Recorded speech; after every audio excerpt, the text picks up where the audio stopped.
Okay, I'm here to introduce Bobby Hallman, Des Moines Dowling Catholic High School. I don't know how many times I heard Bobby say, I don't know how many times I heard in the last couple years, especially in 2023 and 2024, during the Caitlin Clark phenomenon, when she was at Iowa, Bobby'd say, Caitlin Clark's a really big deal. She's got to be the second most famous athlete to come out of Dowling High School. I don't know. You never told me who was first. I'm thinking maybe it's Perry over here. But one quick story, the first time I laid eyes on Bobby Hallman, he broke my heart. See, it was 1979. I was this young whippersnapper, new head coach, second-year head coach at Charles City High School. We were going into the finals of the state tournament in the barn. My team had already secured second place in Class 3A. We hadn't had a trophy in decades. I had just received the 3A Coach of the Year. I had broke out my new baby blue suit that I bought in case we did good. And I had two guys in the finals. The first guy, Scott Thomas, 112-pound senior.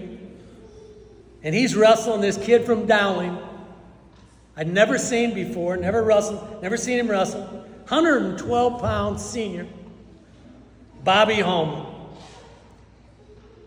And we start the match, and my man, Scott Thomas, takes Hallman down to his back, 4-0. Man, I'm thinking to myself, this can't get too much better. Coach of the year, we got second. Man, now I'm going to have a couple state champs. I'm thinking, just for a few seconds, I'm thinking, what am I going to say to the Charles City Press newspaper guy? Because back then, there was no internet. Everybody got the newspaper. It was 4-2 after the first period. It was 4-4 after the second period. I'm not quite as confident, but I'm thinking, we go down, we get out, maybe get a takedown, or we just stall it out, either one. Well, Bobby cuts us early on in that first period. And you know, as a coach, and if you've coached, you're looking at that clock. We're ahead 5-4. We're looking at the clock. I'm looking. It's 1:30. We're still ahead. It's a minute. We're still ahead.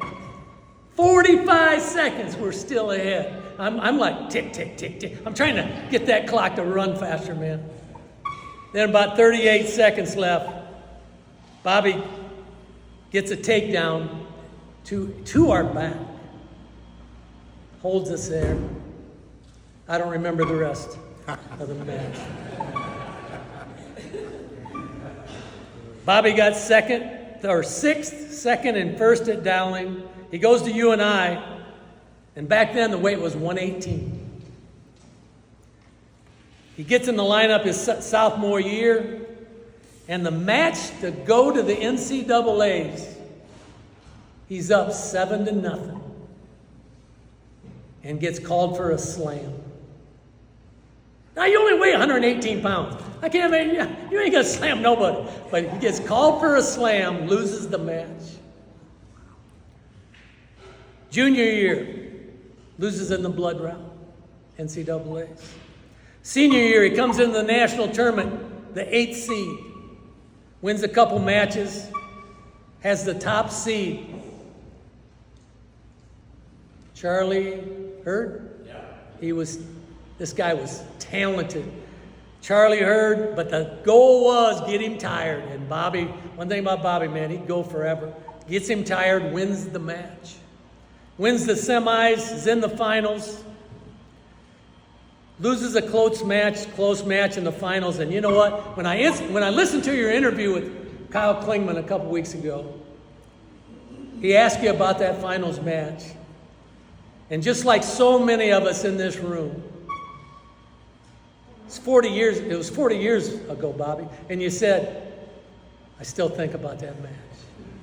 How many times do we all got one or more that we still think about? But Bobby's biggest win at UNI was meeting his wife, Melissa. I got that in for you, Bobby, in case you forgot. Let's bring up our 149th inductee to the Iowa Wrestling Hall of Fame, Bobby Hallman.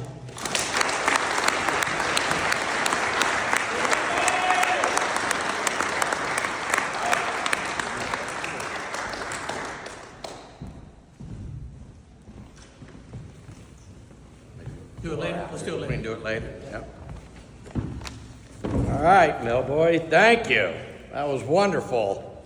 And what a beautiful setting to hold this event. The first two Dowling wrestlers inducted into the Hall of Fame, and you have it in a church for us. That is spectacular. That is spectacular. Now, I do plan on keeping my homily to less than 10 minutes. But I want to thank the members of the selection committee and the board of directors for approving my nomination. The group that is in the Iowa Hall of Fame is so impressive, and I'm just glad to be a small part of it. I was thrilled to read the names of the other inductees. You heard the story of Keith Avens. What a great career. Keith Matthew and I were teammates at UNI. Brad Smith and I were roommates for 1 month at Briggsy's house in 1979. And of course, I've known Perry since grade school, and we were teammates at Dowling. I'd like to introduce my family at this time, so either raise your hands or stand up. My beautiful wife, Melissa. My oldest son, Taylor. My middle son, Brad, and his wife, Lindsay. My youngest son, RJ, and his wife, April. And I have my siblings with me. My two sisters made the trip, Kay and Karen. My oldest brother, Tom, and his wife, Vicki, and the baby of the family, Dave. Thank you for joining me and sharing in this experience. It's really important. Others that are in the crowd that I do want to recognize is my UNI coach, Briggsy. Where's Briggsy at back there? Yeah. I've got some teammates that I wrestled with, Jay Llewellyn, Scott Morningstar, Cresco's very own Keith Carmen, and my wrestling coach at Dowling, Ronnie Gray. Where's Ronnie? There you go. Now, when I got the call from Millboy about being inducted into the Hall of Fame, I actually told him, I'm like, man, I do not feel comfortable being inducted into the Hall of Fame before my buddy Perry Hummel. Millboy said, that's great news. He's going in too. So Perry, you're welcome. Just pulled a few strings. And by the way, technically, I'm going to be the first Dowling wrestler in the Hall of Fame because I'm speaking first. So, now, there was a kid who grew up wrestling for Eagle Grove. Then he went on to wrestle at Iowa State in the late 50s. His name is Ron Gray. In 1952, he became the first prep wrestler in Iowa high school state history to win a title as a freshman. He wound up finishing his prep career with 3 state titles. At Iowa State, he was in the finals 3 times, 2-time national champ, and outstanding wrestler in 1959. He was inducted into this Hall of Fame in 1983. Now, I tell you that story because my mom's maiden name is Gray, and they were cousins. I often wonder if that's where my wrestling roots began. Now, wrestling did not come easy for me. I entered Dowling weighing 89 pounds. The first day of school, I was shoved into a locker. My first match, I was cradled up and stuck in 19 seconds. My dad came up to me after the match and he's like, I think that was an illegal move. I said, well, what do you mean? He said, he took you down right when you were shaking hands. And then Coach Darrell asked me to put my name in the portal. It didn't get any better. I was fortunate to be coached by Coach Darrell. My sophomore year, he asked me what my goals were. I said, I want to go to state. Well, he was not impressed with that answer. He said something to the fact that the danger for most people is not that they aim too high and they miss it, but that they aim too low and they reach it. So I went home, wrote down my goals of being a 3-time state champ, and posted it where I could see it every single day like he suggested. Now my junior year, we were wrestling Urbandale at Urbandale, and I got beat. Now I grew up 1 block from Urbandale High School. I played Little League in Urbandale. A lot of my friends were at Urbandale, so was my mom. I came home and I said, hey, can you make me dinner? Dinner, she shouted. You look terrible out there and you embarrass me. You go to bed and do 100 push-ups. She literally sat on the end of my bed and counted why I did 100 push-ups. And she was so mad, I think she counted wrong. I swear I did 150 push-ups. Now, at first I thought that it was a punishment, but I turned a negative into a positive, and from that day forward, I did 100 push-ups every single night through my high school career. Now, at Dowling, I did not reach my goal of winning 3 state championships, but I was Dowling's first 3-time place winner. I wrestled in the finals twice and won a title my senior year. Not a bad consolation prize for not reaching my goals. I am thrilled that Coach Dara encouraged me to dream bigger than just going to state. At UNI, I had another Hall of Fame coach, Chuck Patton. Coach Patton and Briggs stressed responsibility. They did not like excuses. They had a saying, shoulda, coulda, woulda. It meant if you used the words should have, could have, or would have, then you are making excuses and fooling yourself. At first, I thought it was the stupidest expression I've ever heard. But the more they said it, the more it made sense. I should have done better on that test, but I didn't study enough. I could have won the match, but I didn't wrestle the entire bout.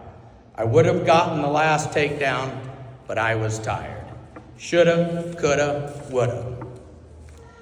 Now, wrestling has taught me to stop making excuses and take 100% responsibility for my life. There's nobody to blame when you lose, and you control how hard you want to work. It's not an easy sport. I had to give up all the excuses, all the victim stories, all the reasons why I can't and why I haven't, and up until now, all the blaming of outside circumstances. If it was something out of my control, I had to take responsibility for my reaction for it. And in fact, this story, Millboy brought it up. I was wrestling at the Midwest Championships. They take the top 3 place winners to nationals. I was wrestling Glenn Mansfield from Kentucky for 3rd place. I pinned him 10 days prior in the dual meet and was ahead 7-0. I was called for a slam and disqualified. This put me in 4th place, and I did not go to nationals, and they were in Ames that year. I figured I was done with this sport. I was gonna quit. At the time, I blamed the ref, I blamed Glenn Mansfield, I blamed Coach Carr from Kentucky. However, I had no control over any of them, but I did have control over how I reacted. I decided to continue wrestling, and I wouldn't be here today if I did not make that decision. So how do I wrap this up and take what I've learned from wrestling to life? Set your goals high and dream big. Shoulda, coulda, woulda. And there is only one person responsibility for the quality of life you live, and that's you. You must assume 100% responsibility for your life and nothing less will do. Thank you.